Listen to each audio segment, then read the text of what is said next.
제가 20대 때는 반드시 읽어야 할 고전 목록이 있었습니다. 지금도 기억나는 고전 목록 중에 하나가 에이리 프롬의 사랑의 기술이라고 하는 책이었습니다.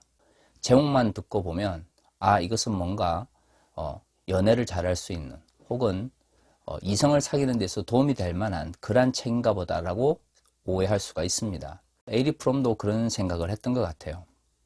이 책에서 에이리 프롬이 머릿말에서 이런 이야기를 합니다. 이 책은 독자들에게 가장 능동적으로 자신의 퍼스널리티 전체를 발달시켜 생산적 방향으로 나아가지 않는 한 아무리 사랑하려고 노력해도 반드시 실패하게 마련이며, 이웃을 사랑하는 능력이 없는 한, 또한 참된 겸손, 용기, 신념, 훈련이 없는 한 개인적인 사랑도 성공할 수 없다는 것을 깨우쳐 주려고 한다. 에이리 프롬이 사랑의 기술을 통해서 나타나려고 했던 것은 인간의 사랑의 철학적인 탐구였습니다. 물론 기본적으로 심리학자였던 프롬의 입장에서는 인간이 일반적으로 생각하는 사랑이라고 하는 것이 자연 발생적이고 누구나 할 수 있는 것, 그리고 배우지 않아도 아는 것, 이런 생각에 대해서 도전을 하려고 했던 것이죠. 이 책에서도 나와 있지만 프롬이 생각하는 사랑이라고 하는 것은 인간의 자연 발생적인 것이긴 하지만 또한 배우고 익히며 연습해야 되는 것입니다. 프롬은 인간이 자신을 사랑하지 못하면서 또한 이웃을 사랑하지 못하는 다양한 문제들이 현실 속에서 사회적 문제를 일으킨다고 본 것이죠.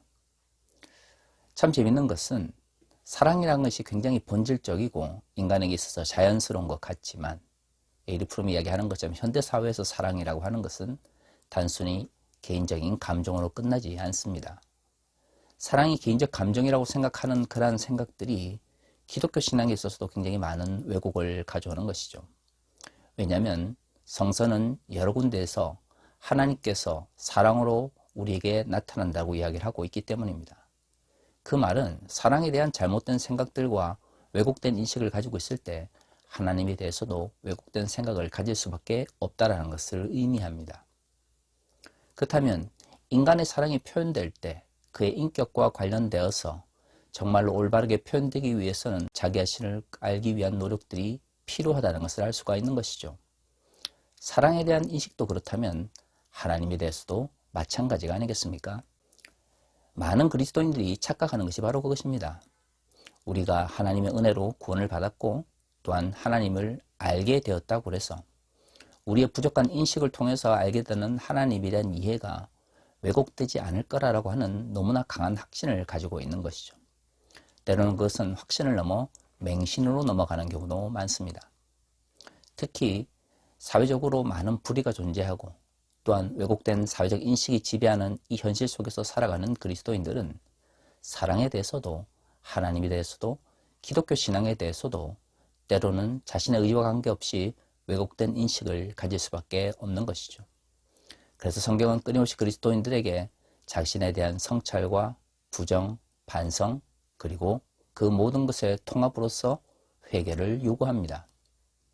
하지만 가면 갈수록 한국 교회에서 이러한 자기 성찰과 반성 그리고 회개의 문제는 점점 관심 밖으로 밀려나고 있는 것 같습니다. 한국교회 몰락 현상과 이렇게 사랑에 대한 이해와 자기 성찰, 자기 반성 그리고 회개에 점점 관심 밖으로 밀려나고 있는 이러한 현상들이 겹쳐지는 것이 아닌가 저는 개인적으로 생각합니다. 왜냐하면 우리는 로마서를 읽으면서 일반적으로 이신칭이나 하나님의 은혜를 통한 구원에 대해서는 굉장히 관심이 많지만 이러한 개념들이 어떻게 사랑의 문제와 연결되어 있는지에 대해서 관심이 없기 때문입니다. 그러면 로마서는 사랑의 문제와 아무런 관계없이 그저 구원을 얻기 위한 믿음 그리고 이신칭의만을 강조하는 것일까요? 그렇지 않습니다. 사실 로마서는 궁극적으로 로마 교회의 긍정적 측면과 부정적 측면에 대한 바울의 조언을 담고 있습니다. 어떤 이유인지는 알 수 없지만 로마 교회의 믿음이 로마 제국 전역에 알려지게 되었고, 그러한 로마 교회를 향해서 바울은 복음을 전하며 그들을 위로하기 원합니다. 그리고 반을 하는 것이죠. 의인은 믿음으로 말미암아 산다고 말이죠. 하지만 로마 교회에는 죄악들이 있습니다. 하나님께서 원치 않는 죄악을 행하는 사람들이 로마 교회에 있는 것이죠. 아무리 큰 믿음이 알려졌다 할지라도 인간이 기본적으로 가지고 있는 죄악성은 사람을 연약하게 만듭니다. 하지만 그렇다고 해서 바울은 로마 교회 내에 있는 죄악을 정당화하지 않습니다. 우리는 그것을 벗어나서 하나님께서 원하시는 선을 행해야 될 의무가 있다는 것을 바울은 끊임없이 이야기하는 것이죠. 하지만 로마 교회는 또 다른 부류의 악한 사람들이 있습니다. 자신도 하나님이 싫어하는 죄악을 저지르면서 자신과 똑같이 하나님께서 원치 않는 죄악을 저지르는 사람들을 비판하는 사람들이 등장하는 것이죠. 그들 향해서 바울은 비판하지 말 것을 이야기합니다. 또한 그러한 죄악을 저지르는 사람들 중에는 유대인들이 있습니다. 유대인들은 스스로 생각합니다. 나는 죄악을 저지르지만 비유대인과는 다르게 구원을 받을 것이다. 바울은 그러한 생각들이 잘못된 것이라는 것을 분명히 이야기를 하면서 믿음을 통한 하나님의 은혜를 통한 구원을 이야기합니다. 하지만 그렇다고 해서 바울이 유대인의 문제를 외면한 것은 아니었습니다. 하나님의 나라가 선포되고 예수 그리스도를 통해서 복음이 선포된 이 복음의 시대에 유대인이 어떤 자리를 차지하고 있는지에 대해서 바울은 끊임없이 고민합니다. 그것이 로마서 9장, 10장, 11장에 나타나는 것이죠. 그럼에도 불구하고 바울은 그러한 하나님의 구원이 유대인만을 위한 것이 아니라 하나님을 믿고 따르는 사람들에게 나타날 것을 이야기합니다. 그리고 우리가 지난주에 본 것처럼 그리스도인들이 이 세상 속에서 이 사회 속에서 어떤 삶을 살아야 되는지에 대하여 이야기를 하고 있습니다. 바울은 하나님께서 이 땅에 국가나 정치적 권력을 남겨두신 이유는 선을 행하는 사람에게 상을 주며 악을 행하는 사람을 처벌하기 위해서라고 이야기를 하는 것이죠. 그래서 그리스도인들이 선을 행하고 살아가면 비록 작은 불편은 있을지라도 하나님께서 세우신 권력을 통해서 처벌받는 일은 없을 것이다 라고 이야기합니다. 여기서도 우리 기억해야 되는 것은 바울이 그리스도인들에게 선을 행할 것을 이야기하면서 로마 제국 내에서 어려움을 겪고 있는 그리스도인들을 향하여 하나님께서 세우신 권력은 선을 행하는 너희를 올바르게 인도할 것을 이야기하고 있는 것이죠. 사실 이 본문은 종교개혁 시대 때부터 세속 권력의 정당성에 대한 이야기를 설명하는 데 많이 사용되어졌습니다. 특히 하나님께서 세우신 세속 권력이 공공성과 오늘날 21세기적 관점 속에서 공공성을 위해서 노력해야 되는 의무를 설명하는 데 사용되어졌죠. 하지만 한국 사회에서 이 권력의 문제는 군사 독재를 정당화하며 교회가 세속으로부터 도피하는 것을 정당화하는 말씀으로 왜곡되어졌습니다. 하지만 로마서 전체를 보면 세속의 권세에 대한 이야기는 결국 그리스도인들이 세상 속에서 선을 행하며 살아야 될 것을 강조하기 위해서 주신 말씀입니다. 오늘 우리가 읽은 이 본문의 말씀 13장 8절에서 10절의 말씀은 바로 이러한 문맥이 끝난 다음에 이어지는 이야기입니다. 아무리 그리스도인들이 믿음을 가지고 살아가며 또한 하나님의 구원으로 우리가 하나님의 백성이 되었다고 하더라도 그러나 우리가 살아가는 이 세상 속에서는 지켜야 할 법과 질서가 있습니다. 그러나 바울이 말하는 것은 궁극적으로 그리스도인들이 지켜야 될 가장 높은 수준의 가치는 사랑이라는 것을 이야기합니다. 그렇습니다. 그리스도인들은 이 땅을 살아가면서 공공의 질서와 안녕 그리고 사회적 유익과 국가적 유익의 문제에 관심을 가져야 합니다. 왜냐하면 그렇게 사회 질서가 유지되고 공공의 안녕이 유지될 때에 복음을 전하고 또한 복음을 가르칠 수 있는 여건이 마련되기 때문입니다. 하지만 그렇다고 해서 그것이 그리스도인이 살아가는 삶의 가치에서 가장 높은 것이 될 수 있을까요? 그렇지 않습니다. 바울은 그럼에도 불구하고 그리스도인들은 결국 사랑하는 존재 그리고 사랑받는 존재가 되어야 된다고 말을 하고 있습니다. 오늘 본문에서 뭐라고 말하고 있습니까? 피차 사랑의 빛 외에는 아무에게든지 아무 빛도 지지 말라. 남을 사랑하는 자는 율법을 다 이루었느니라. 이 세상은 법으로 구성되어 있습니다. 법은 질서를 지키기 위한 것이고요. 그 질서가 유지되지 않으면 인간은 사회를 형성할 수가 없는 것이죠. 그러나 그럼에도 불구하고 그리스도인들께서 가장 큰 가치는 율법 그 자체를 다 지키는 것이 아니라 그 율법의 가치의 완성인 사랑을 하는 것입니다. 사실 이 사랑의 문제는 율법의 문제와 분리되어 있는 것이 아닙니다. 오늘 우리가 읽은 본문의 1절의 말씀은 이렇게 말하고 있습니다. 간음하지 말라, 살인하지 말라, 도둑질하지 말라, 탐내지 말라 한 것과 그 외에 다른 계명이 있을지라도 내 이웃을 내 자신과 같이 사랑하라 하신 그 말씀 가운데 다 들었느니라. 왜 피차 사랑의 외에는 빚을 지면 안 될까요? 왜 사랑이 율법의 완성일까요? 결국 사랑하는 마음은 타인에게 피해를 주지 않는 것이고, 그렇게 타인에게 피해를 주지 않으면서 살아가는 인간은 사회의 공공성과 사회의 안녕을 유지하는 데 반드시 필요한 존재이기 때문입니다. 많은 이들이 사랑의 문제와 법 혹은 율법의 문제를 대립적으로 생각을 합니다. 하지만 그렇지 않습니다.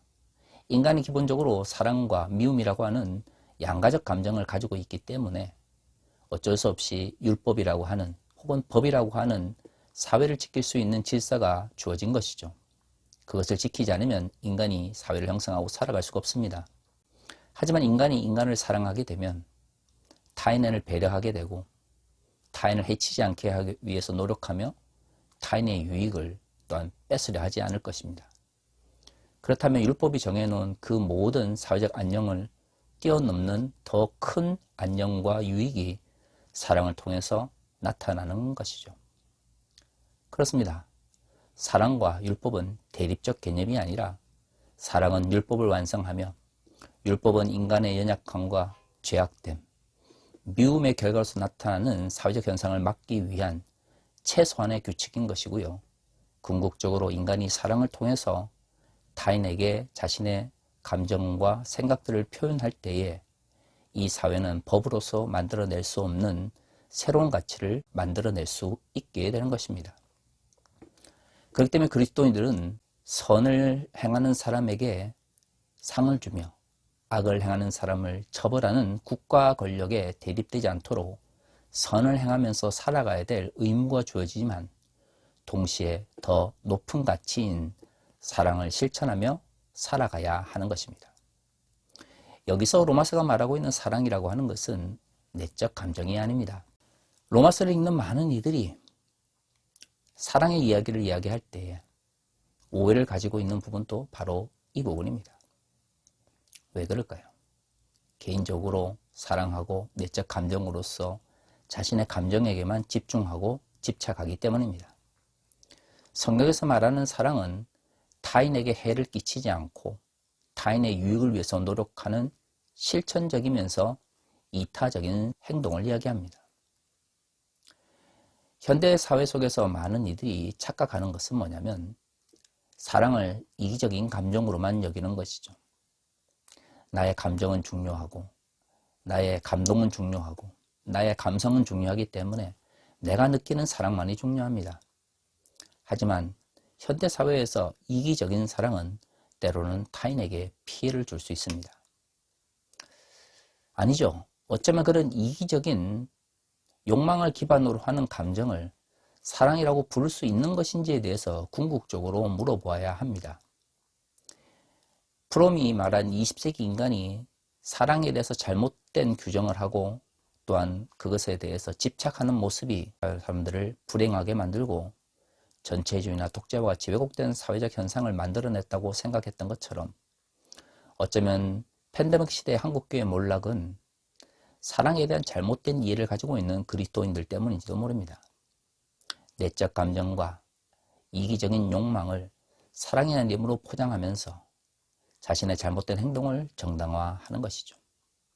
때로는 타인에게 피해를 주고 때로는 불의를 행하면서도 그것을 사랑이라는 이름으로 정당화하는 모습이 한국교회에서 많이 나타납니다. 과연 그것을 사랑이라고 부를 수 있을지 저는 묻고 싶습니다. 오늘 본문은 분명히 이야기합니다. 왜 사랑이 율법의 완성이 될 수 있습니까?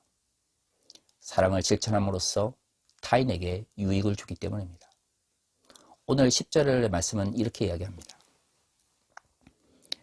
사랑은 이웃에게 악을 행하지 아니하나니 그러므로 사랑은 율법의 완성이니라. 사랑을 통해서 율법을 완성한다, 율법을 이룬다라고 하는 표현이 오늘 8절에서 10절 이 3절의 말씀 속에 2번이나 등장합니다. 그만큼 사랑과 율법의 관계가 오늘의 본문에서 중요한 것이죠. 타인에게 악을 행하고 타인의 유익을 짓밟으며 타인에게 불행을 안겨다 주면서 그것을 사랑이라고 말하는 것은 결코 옳지 않습니다. 이기주의와 결합된 사랑의 감정은 사랑일 수 없는 것이죠. 그것은 본인의 이기적인 욕망일 뿐입니다. 개인의 관계도 마찬가지입니다. 데이트 폭력이니 또는 가족 내 폭력의 문제가 발생했을 때 사랑하기 때문에 이야기를 한다고 그러지만 사실 그것은 사랑이 아니라 자기 자신의 연약함과 또한 자기 자신의 왜곡된 욕망을 표현하는 것이죠. 단지 그것을 사랑이라는 이름으로 포장하는 것입니다. 사회 속에서는 어떻습니까? 사회적 약자들과 소수자들을 혐오하고 차별하면서 그것을 사랑이라고 표장하는 사람들도 많이 있습니다. 과연 성경에서 말하는 사랑이 그러한 것일까요? 타인에게 악을 행하지 않는 것, 그래서 그 모든 율법들, 거짓말하는 것, 도둑질하는 것, 이러한 모든 것들을 금지하는 율법을 완성하는 사랑은 결코 이기적인 사랑이 아닙니다. 이러한 이타적이면서 자신의 이기적인 욕망을 억제할 수 있을 때 비로소 율법을 완성으로써 사랑을 이야기할 수 있는 것입니다. 재밌지 않습니까? 하나님께서 싫어하시는 죄를 짓는 로마 사람들을 향해 경고하면서 끊임없이 선을 행할 것을, 그러나 그 선은 믿음에 기반해야 된다는 것을 끊임없이 강조했던 바울. 가장 넓은 의미의 국가 건설의 문제도 결국 선을 행하고 악을 지양해야 된다는 것을 강조했던 바울이 이러한 모든 질서를 유지하는 가장 근본으로서 법 혹은 율법의 문제를 다룰 때에 마지막에 이야기하는 것은 무엇인가요? 그렇습니다. 바로 사랑입니다. 그렇다면 이 사랑은 근대적 주체라고 생각되어지는 20세기 개인의 욕망이나 내적 감정을 말하는 것입니까? 그렇지 않습니다. 이것은 타인과의 관계 속에서 나타나는 실천적인 행동인 것이죠. 그것은 타인에게 악을 행하지 않는 것이고 타인의 유익을 함부로 해치지 않는 것입니다. 그렇기 때문에 그러한 사람들이 모여 있을 때 그 사회는 단순히 법이나 율법으로만 유지되는 사회보다 더 나은 사회가 되는 것이죠. 하지만 그러한 사랑을 하기 위해서는 끊임없이 훈련하고 노력하며 성찰해야 합니다. 일반 철학자들도 현대인들의 잘못된 사랑의 문제를 비판했다면 한국교회 몰락 가운데 있는 우리의 현실 속에서 그리스도인들은 더욱더 성경이 말하고 있는 사랑이 무엇인지에 대하여 고민해야 하는 것이죠. 왜냐하면 성경은 하나님이 사랑으로 나타나며 표현되며 사랑을 통해서 우리에게 역사한다라고 말하고 있기 때문입니다. 사랑에 대한 왜곡된 이해는 하나님에 대한 왜곡된 이해로 나타날 수밖에 없는 것이고요. 우리가 사랑을 이기적인 욕망으로, 이기적인 감정으로만 이해한다면 하나님도 이기적인 존재로밖에는 우리에게 나타날 수 없기 때문입니다. 사랑하는 성도 여러분, 설을 맞이하면서 가족들과 좋은 시간을 보내는 것을 계획할 것입니다. 인간의 마음속에 있는 사랑은 본질적이면서 또한 아름다운 것입니다. 하지만 성서는 그 사랑이 나 자신과 우리 가족들에게만 한정되는 것이 아니라고 가르치고 있습니다. 나와 함께하는 이웃과 내가 살아가는 이 사회 속에서 우리의 도움을 필요로 하며 우리의 사랑을 필요로 하는 대상을 향하여 사랑을 실천하는 그리스도인들이 얼마만큼 있습니까? 이제는 성경이 말하고 있는 이 사랑의 개념을 좀 더 이타적이면서 사회적 관점 속에서 바라볼 수 있어야 합니다. 그럴 때 혐오와 차별을 사랑이라는 이름으로 정당화하는 한국교회의 모순이 드러나게 되는 것이고요.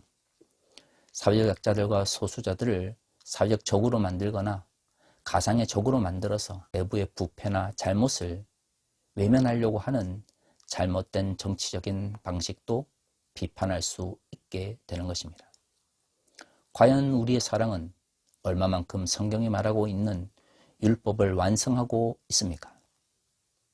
그리스도인들이 21세기를 맞이하여 2022년에는 진정 사랑의 총체적 모습을 발견하며 이를 통해서 총체적 하나님에 대한 이해를 가질 수 있기를 바랍니다. 다 같이 기도하겠습니다.